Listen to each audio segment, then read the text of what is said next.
ini sejarah tanah ini. Kenapa tanah ini warna merah? Kenapa bang? Karena zaman Ki Gede Bayalangu babat alasnya tuh dibakar, jadi kebakar ini tanah tuh, tanahnya merah tuh kebakar Sampai api. ke bawah juga berarti ya? Ya iyalah, Digali-gali terus tetap merah. Bakarnya dengan apa itu? Bakarnya dengan sabuk, ya punya senjata sabuk. Sabuk. Pecut, salah, pecut, bukan sabuk, pecut. Pecut. Tahu nggak pecut? Tahu. Apa bahasa Indonesia pecut tuh yang panjang tuh? Ya pecut. Oh, pecut. Pecut. Tanah ini,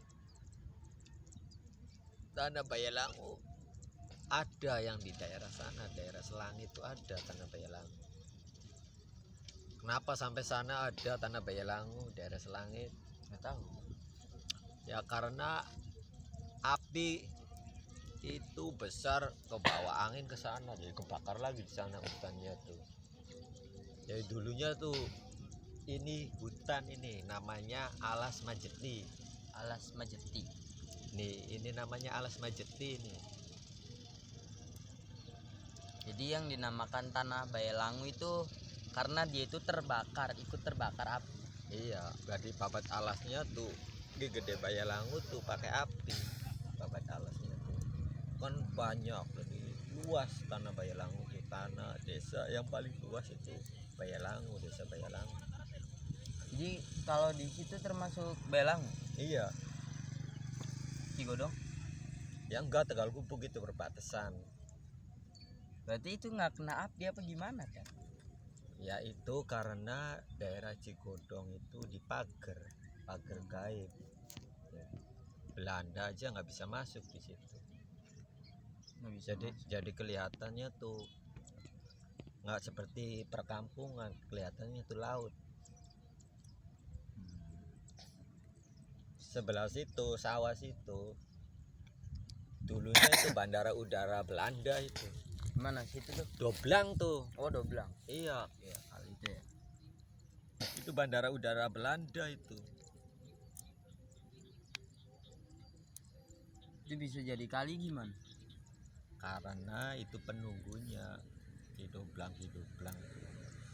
Oh, Ki Doblang itu Ki. Iya. Berarti itu yang sepuh di situ apa? Ya sepuh, dia yang kumpul di situ, di sini daerah sini tuh orang sepuh semua. Ki Godong itu nama orang juga.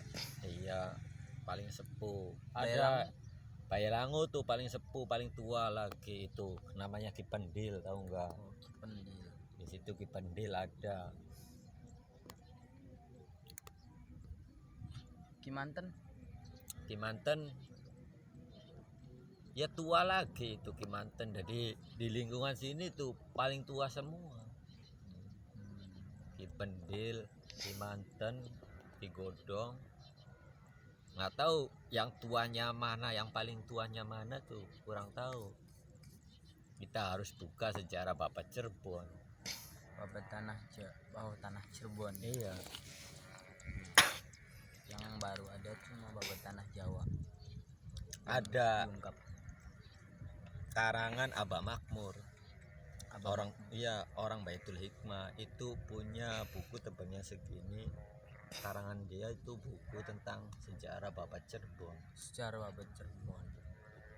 Siapa karangan? Abah Makmur. Abah Makmur. Di mana?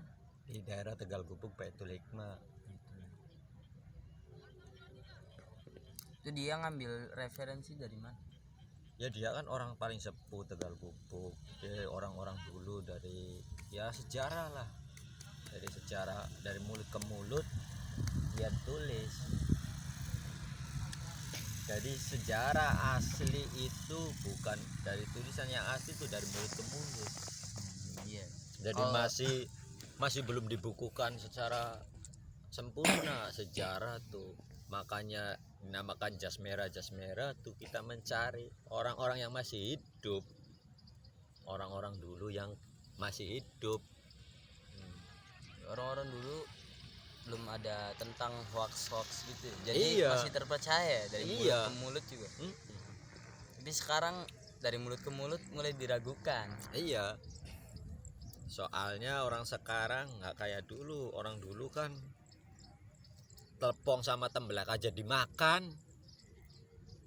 Kenapa itu? Itu telepong itu peribahasa orang dulu. Peribahasa. Apa peribahasa? Telepong iku kita wetenge kudu kempong. Tepong kudu kempong. Iya, bakal tembelek iku kita mate kudu melek. Maksud dari Dia melek awane kempong, awane puasa. Lu wong Oh. dulu ku makane sakti-sakti katon kabeh ku. Orang-orang dulu kayak gitu. telepong kemelek, Iya. weteng kempong mata melek. Heeh. Itu orang sekarang kalau ngelaksanakan itu orang yang paling sakti. Soalnya apa? Zaman sekarang banyak sekali godaannya. Orang yang paling bener-bener. Kalau sekarang ada anak muda yang kayak gitu. Bener-bener ya.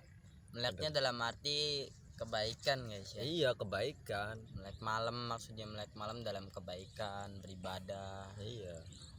Dan kempong itu, kempong di waktu siang itu berpuasa. Bukan sengaja apa ya, udah disuruh makan nggak mau makan. Iya.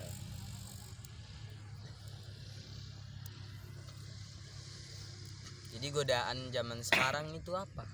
Ya banyak sekali. Ya terutama HP itu, handphone. Orang dulu kan nggak ada HP, Iya. televisi. Kenapa orang dulu udah tahu nanti nanti besok akan ada segini gini, udah terbukti sekarang. Itu orangnya dulu, orang tua zaman dulu udah terbukti sekarang semua. Dia memprediksi bahwa apa yang akan terjadi di masa yang akan datang. Iya, dia tahu orang dulu. Makanya orang-orang yang bener, orang yang selalu bergaul dengan alam tuh tahu akan kejadian alam. Iya, karena dia belajar langsung dari alam. Iya. Nama ilmunya itu ilmu laduni. Ilmu laduni. Sejarah babat alas dong bang. Oh ya, jadi sejarah babat alas Cirebon. Itu dimulai dari mana? Sejarah babat alas ya paling nakal itu ya Bayalangu. Dibakar alas tuh, nggak dibabat, nggak pakai alat, pakainya api, dibakar. Ya kan banyak kebakar semua hutan tuh, alas tuh. Jadi tanahnya banyak, ada yang di Selangit, malah ada yang di luar negerinya Ada juga ada tanah Bayalangu.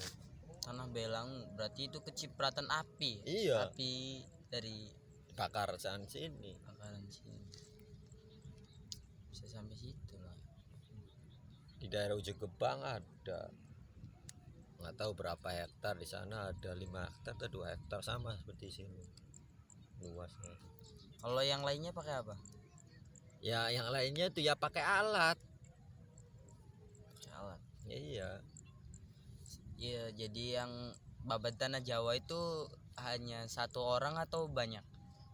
Ya banyak, semua ki gede, semua daerah punya ki gede kan. Iya. Ya itu yang babat alas. Babat alas. Jadi bukan satu orang yang babat alas. Bukan. Gede di sini, wilayah sini kan ki gede, Bayalangu, Gesik, Tegal Kubuk, terus Jungjang, Susukan. Di wilayah Cirebon sini, wilayah Cirebon Barat, Panguragan, Ada di gedenya ada Nyimas Gandasari. Ya udah guys ya, mungkin segitu dulu dari obrolan kami pada hari ini. Jadi apabila ada kritik dan saran atau ada kesalahpahaman pahaman tentang sejarah. tentang sejarah yang kami ucapkan, mohon diberi masukan ya.